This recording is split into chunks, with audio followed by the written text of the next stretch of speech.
సభాయ నమః. వేదికను అలంకరించినటువంటి మహోన్నతమైనటువంటి గురువర్యులు, చాలా చాలా పెద్దవారు, అందరికీ కూడా చిన్న పెద్ద అని కాకుండా పేరు పేరునే నేను పాదాభివందనాలు చేస్తున్నాను. ఇంక పేరు చెప్పాలంటే పావుగంట పడుతుంది. అలా కాకుండా అందరికీ కూడా సామూహికంగా నా హృదయపూర్వక పాదాభివందనాలు. మీరంతా కూడా మా పిల్లలే. దగ్గరగా 2006 బ్యాచ్ అంటే మీరు 6వ తరగతిలో చేసినప్పుడు 2001 అయి ఉంటుంది. అంటే దగ్గరగా 25 సంవత్సరాలు వెనక్కి వెళ్ళిపోతే మీ పిల్లలతోటి మీరు ఎలా ఆడుకుంటున్నారో మేము అలాగే ఆడుకునే వాళ్ళం. మీతో కల్మషం లేకుండా, పెద్ద చిన్న తేడా లేకుండా, కులమతాలకు అతీతంగా మీరందరూ మా సొంత బిడ్డల కంటే ఎక్కువగా దత్త పుత్రికలు, దత్త పుత్రులే మీరంతా.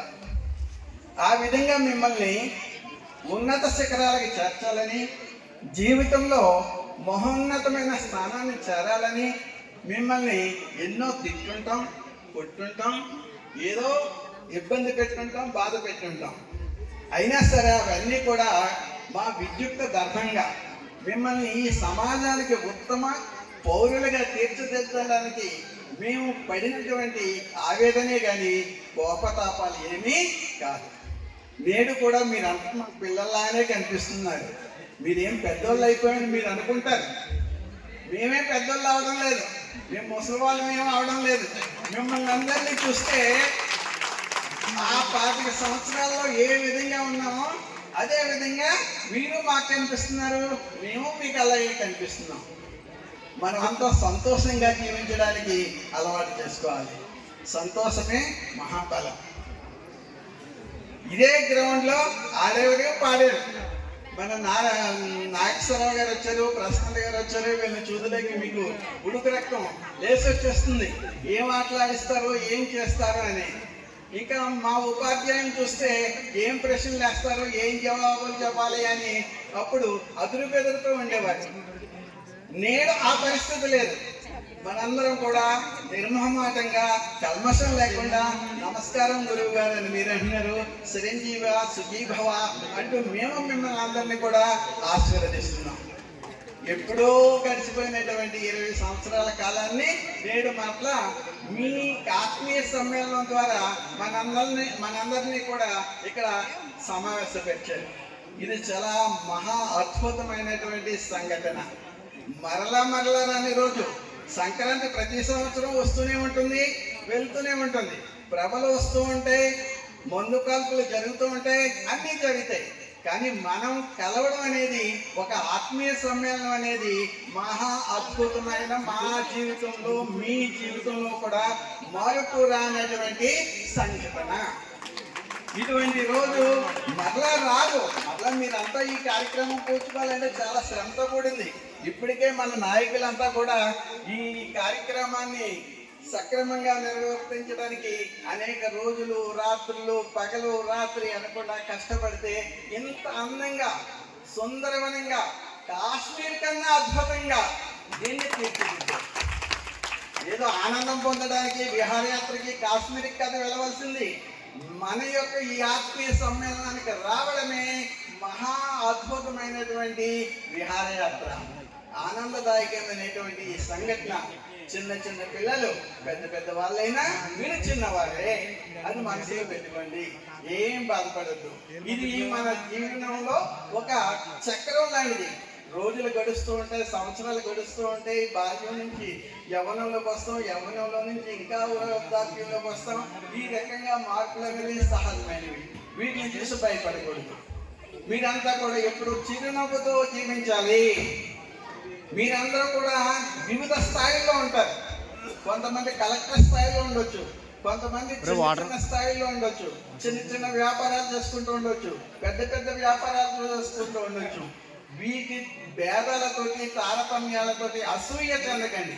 మీ స్నేహాన్ని అనే ఒక దృఢమైన సంకల్పాన్ని మాత్రం నిలబెట్టుకోండి. వాట్సాప్ గ్రూప్ ఏర్పడింది కదా, అందరూ అప్పుడప్పుడు హాయ్ హాయ్ అంటూ పరామర్శించుకోండి. మీకు తోసినటువంటి సహాయాన్ని, మాట సహాయాన్ని కానీ, ధన సహాయాన్ని కానీ, మీ స్నేహాన్ని దృఢంగా పట్టుకోండి. ఏం భయపడక్కర్లేదు.